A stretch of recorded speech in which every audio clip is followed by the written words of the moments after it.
I wonder if this is any better than a real dashcam. We're going to be taking a look at the Crosstour CT9000 4K action camera, and we're going to see if it can perform as well as a regular dashcam.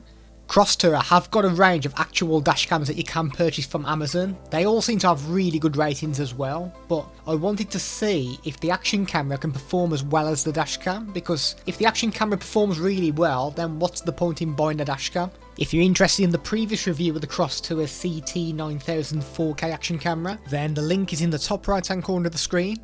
And these are the attachments we're going to need to mount the action camera. So first of all, we need the action camera and this little plastic plate. From there, you're going to want to use this little piece here, which will screw into the bottom of this plate. Then you're going to need the sticky pad that will slot into there, and then we've got our screw as well.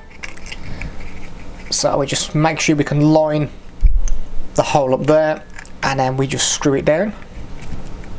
And we begin our test at 720p, and it's running at 120 frames per second, and we are filming in daylight. As you can hear, you do get some sound come through the microphone, but you can hear the dash cam rattling as you're driving along.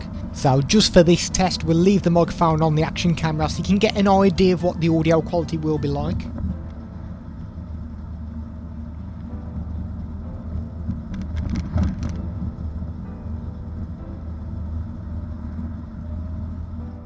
Now we've switched over to 1080p, this is running at 60 frames per second, once again we're in daylight. The quality looks better in 1080, which is what you would expect. You can pick up registration plates from moving vehicles. Overall it does a very good job, and you would get away with using this rather than a dashcam.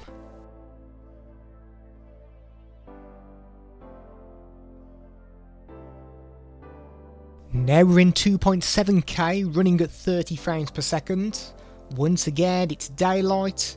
You can still pick up the registration plates from vehicles, so whether they're parked or they're moving vehicles, you can pick up the plates quite clearly. It looks slightly more jerky compared to 1080, but in this mode you will get away with it. Once again, it competes quite well with the cheaper models of dashcams.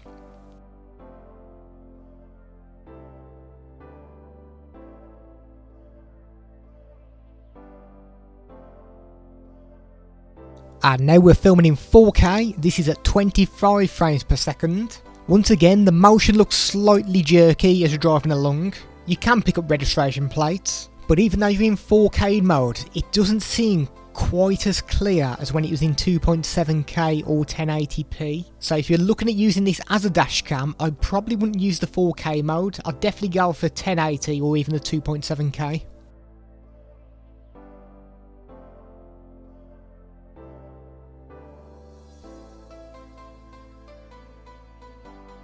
And now we're filming at night. This is in 720p at 120 frames per second. As you can see, it's not a very clear picture. You get a lot of glare from the street lights.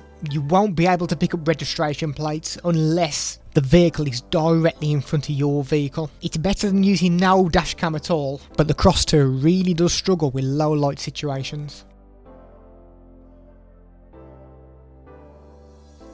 And now we switch over to 1080p at 60 frames per second, once again filmed at night. There's a little bit more in the way of street lighting where we're filming this now. It performs a lot better in 1080 rather than 720, which is to be expected, but it looks like it's a massive jump in picture quality. It's still not quite as good as a regular dashcam, but as this is an action camera and not a dashcam, it does a pretty decent job.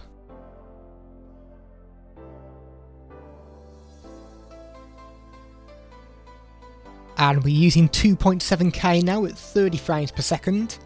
Once again, the picture quality is not bad at all, considering this is an action camera and not a dash cam. I've seen dash cams that have performed a lot worse than this. If you've got a vehicle directly in front of you and you're stopped at traffic lights, you should be able to see the registration plate, but any passing vehicles, it's going to be quite tricky to pick up the registration plates on them, just because the quality is not as good as a proper dash cam, as they have better low light sensors than what's in this action camera.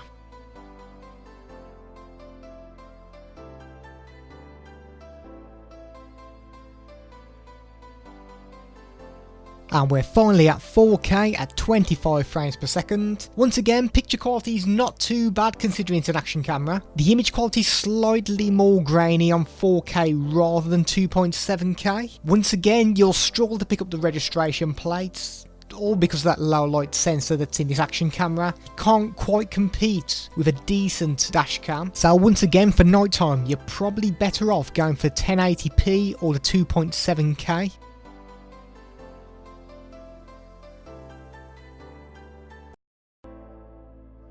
And now we put the Crosstour to the test against the Viofo A119 V2 dashcam. The dashcam does a much better job, especially when it comes to lighting. The image quality looks much better as well, but the action cam performs pretty well and produces acceptable picture quality.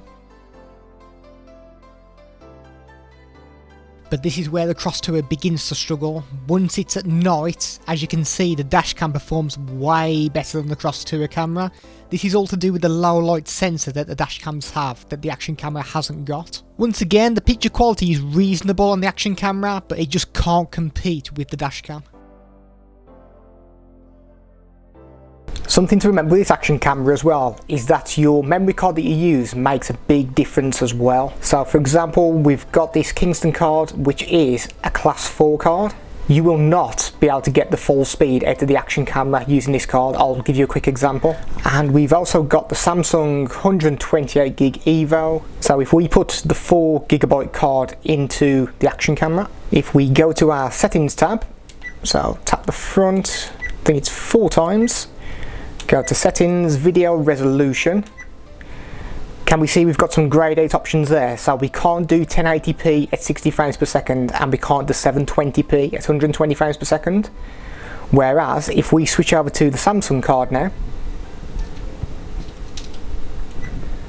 so using the Samsung card, as you can see, we've now got 1080p 60 frames per second, we've got 720p 120 frames per second, and we've got our two that we could use on the Kingston card, which is 1080p at 30 frames per second and 720p at 60 frames per second. So please bear that in mind if you want to use this action camera. The main issue we had with the action camera was to do with this sticky pad. I had it mounted on my window screen and I've gone through 2 of these sticky pads in the matter of 2 days. So be prepared, you may need to buy additional sticky pads to make it stick to your window screen. Maybe if I attached it to my dashboard it may have performed better, but the test was only done on the window screen. Go! If you like the content that's being created on this channel, please hit the subscribe button. You'll find it in the bottom right of each of the videos.